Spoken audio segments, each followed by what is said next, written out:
Welcome to Flashback Tracks.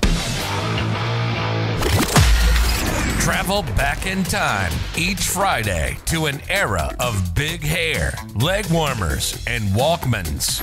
Far out. Veg out with some clips from Downtime Broadcasting's promotional audio cassette magazine from the 80s and 90s, right here on the World Wide Web. The following article is reprised with permission of Business Marketing Magazine, Crane Communications, copyright February 1991, and is entitled Shifting from Show and Tell to Sell, Sell, Sell by Sandra Pessman. At 6:30 a.m. on the second day of last year's Armed Forces Communications Electronics Association trade show in Washington, D.C., sales reps from Orland Park, Illinois-based Andrew Corporation gathered in an off-site conference room.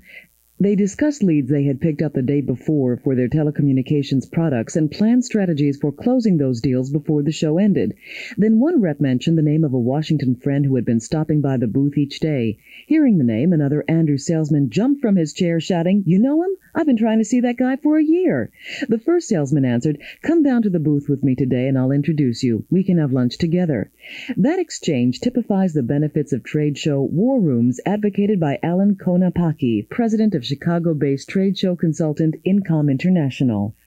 An off-site room, usually in the hotel where the show is being held, a war room is a separate space to take salespeople to, whether in the hotel or in a conference center, as long as it has nothing to do with the trade show facility. It's a place a sales manager meets with his or her staff each morning to analyze customer requests and inquiries picked up the day before, and to determine the best way to respond to each.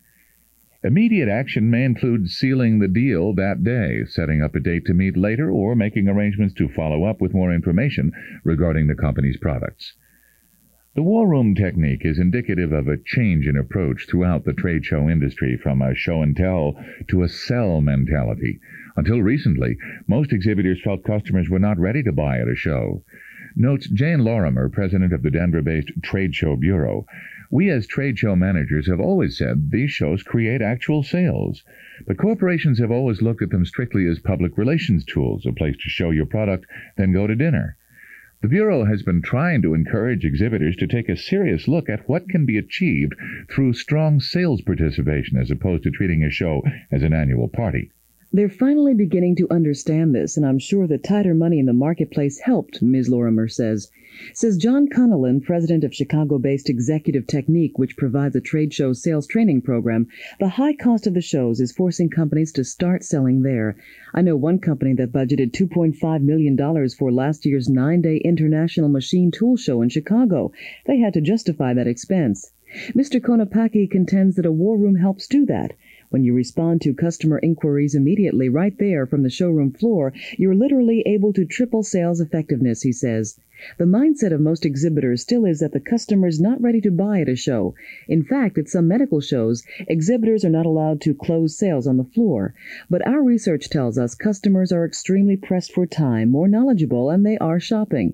His research also indicates that when buyers come to a show, they know what they're looking for, and before they leave, 80% of them will make a decision as to whom they'll buy it from.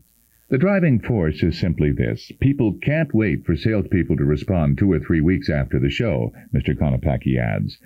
Sending the lead back to your office doesn't help the customer make the decision. What that does is postpone negotiations. Jim Hurt, Director Marketing Manager for Andrew Corp., notes that until 2 years ago, his company concentrated on giveaways and entertainment at trade shows, but they didn't sell anything there. As a result of using the war room techniques at the National Association of Broadcasters show in Las Vegas last year, he says, "I'd say we sold about $3 million worth of communications products." Trade Show Bureau studies support the contention that it makes good sense to learn these sales skills.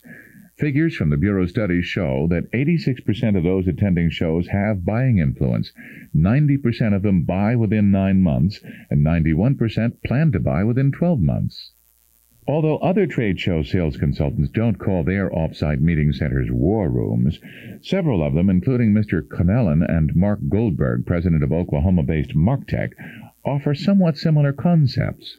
My clients also have a separate place at trade shows where they hold pre-show meetings to review objectives, motivate their sales staffs, and review materials that will be presented and the responses they require, says Mr. Goldberg. They also meet in that room each evening to consider what they did well that day and what they didn't do well and whether or not they met their objectives. They also plan what they're going to do the following day. In the last 2 years, Mr. Goldberg also has seen more people trying to close deals at trade shows, or at least close on a commitment on the floor before the show ends. It can be a follow-up meeting or a promise to phone or send literature, he suggests. Mr. Cunnalan, whose clients also use off-site rooms for daily strategy meetings, agrees. Before every show, his sales teams are taught specific concepts of trade show selling, which he says differ greatly from other sales. Then they're encouraged to set their own objectives and they become personally involved, so they become very motivated and enthusiastic, he says. They start planning their own sales programs, and for weeks before the show, they're telling customers, hey, be sure to come to this show, and they have actual sales calls set up there before they go. His clients also confer daily in an off-site room to talk over accounts and share information with others who can follow up. Again, objectives for the day are discussed. But Mr. Connellan insists that pre-planning is the most important part of his overall program. If you're going to think of this as war with a war room, then you have to compare it to the Allies landing at Normandy during World War II, he says. When they got there, you can't have the Marines saying, "Excuse me, can you tell me what beach this is, and do you have a map?" You must do an awful lot of planning beforehand to have your troops lean, mean, and ready. Travel back in time with us next Friday as we share more clips from the 80s and 90s on another rad episode of Flashback Tracks, exclusively on Promo Corner. Time to bounce.